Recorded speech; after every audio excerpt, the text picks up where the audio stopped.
Allah Subhanahu wa taala mengisyaratkan kepada kita di dalam Al-Quran untuk zikir itu dibawa secara perlahan, zikir itu dibawa secara senyap dengan kerendahan hati dan menanam ketakutan kepada Allah Subhanahu wa taala. Kalau duk berteriak subhanallah subhanallah subhanallah subhanallah subhanallah, ini menunjukkan tidak ada kerendahan hati dan tidak ada ketakutan kepada Allah Subhanahu wa taala. Pada saat kita mengalunkan zikrullah, zikir kepada Allah Subhanahu wa taala.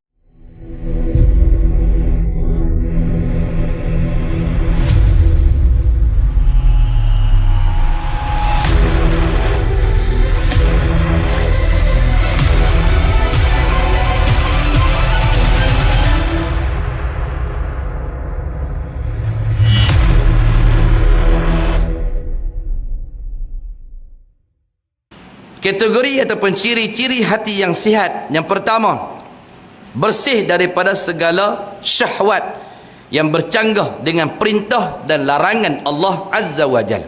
Itu yang pertama. Hati kita itu mestilah hati yang selamat daripada tuntutan ataupun rangkulan syahwat yang bercanggah dengan perintah dan juga larangan Allah Subhanahu wa taala.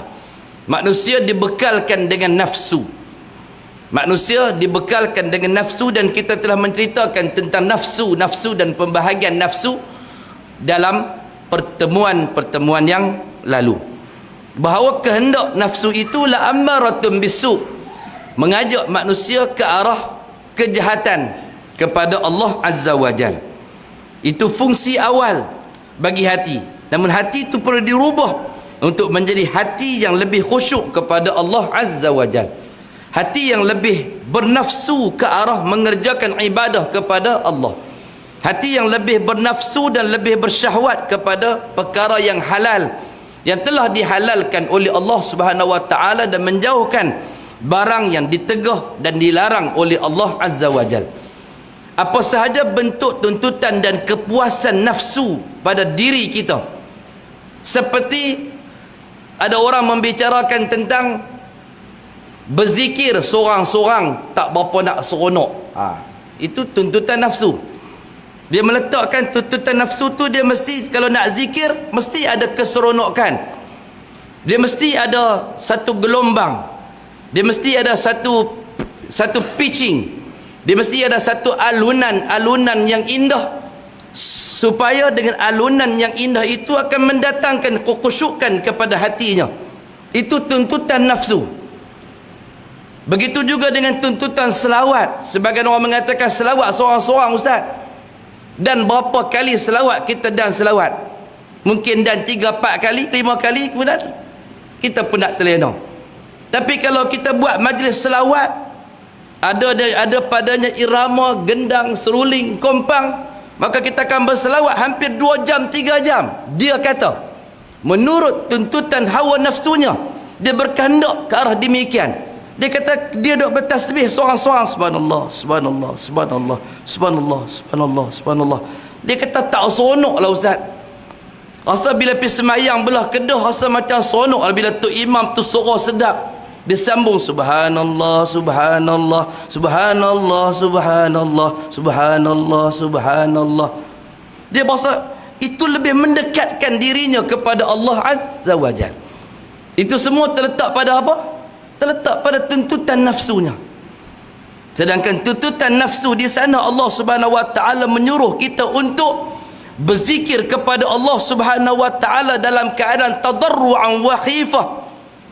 Berzikir kepada Allah dalam kerendahan hati dan juga menanamkan rasa takut kepada Allah Azza wa Jal.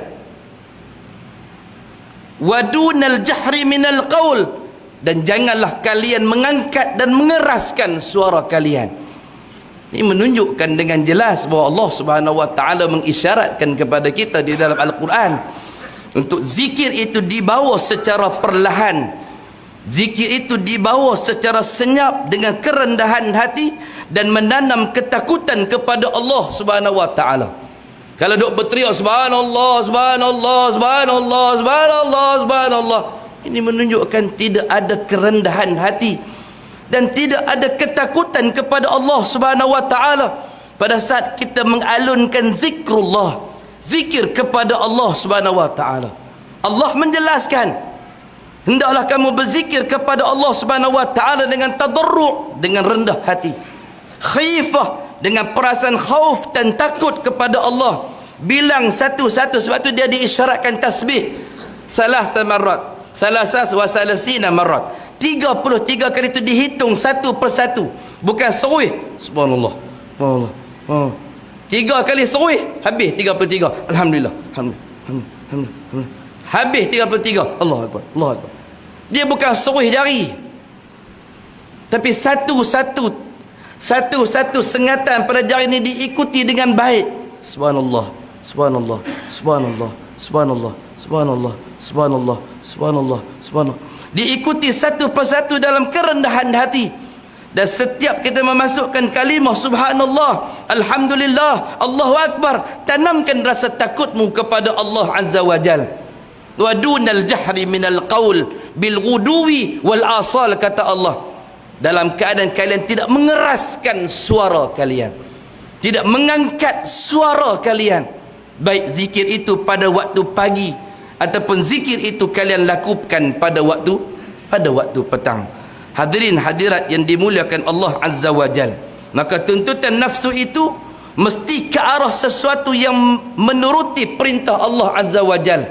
Walaupun hati kita nak berseronok ke arah yang lain, menganggap sesuatu yang lain itu lebih mendekatkan diri kepada Allah, berzikir secara beramai-ramai dengan lantunan suara dan pimpinan satu khalifah lebih mendekatkan diri, itu menurut akal kita dan juga hawa nafsu kita, tapi tidak mengikut kehendak Allah Subhanahu wa taala dan kehendak dan perilaku yang dikerjakan oleh baginda Rasulnya Muhammad sallallahu alaihi wasallam.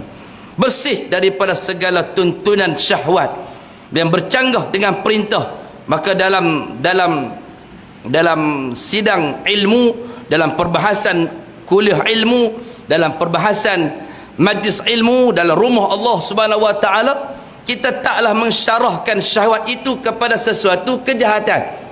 Kita letak satu sangka baik kepada sidang hadirin yang dimuliakan oleh Allah Subhanahu wa taala sekalian. Mudah-mudahan Allah Subhanahu wa taala telah pun menjauhkan kita semua yang hadir ini daripada tuntunan syahwat kejahatan.